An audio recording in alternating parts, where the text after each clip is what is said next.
Yebo udaba luka Zandile Gumede lo bengumeya walapha eThekwini municipality selidluliseleke enkantolo ephakeme eDurban High Court ukuze kuqaleke isigaba sokuqala sokuqulwa kwecala ngoba siyaqonda ukuthi ke namhlanje ubeze lapha kanjalo nabanye abasola abangu 21 malana ke necala lokuthi ke kwabanesandla ukwabaniseni ithenda le Durban Solid Waste lalibiza u430 million rand.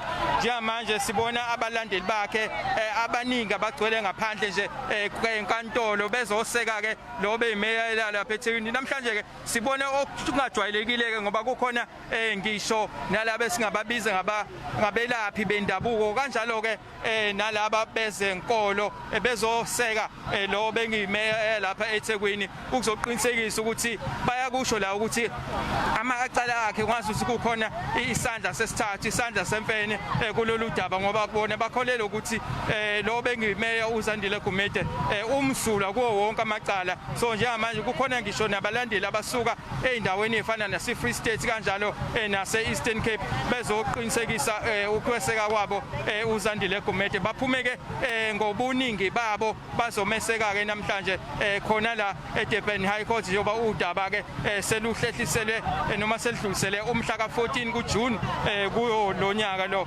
ukuze kuqaleke isigaba sokuqala.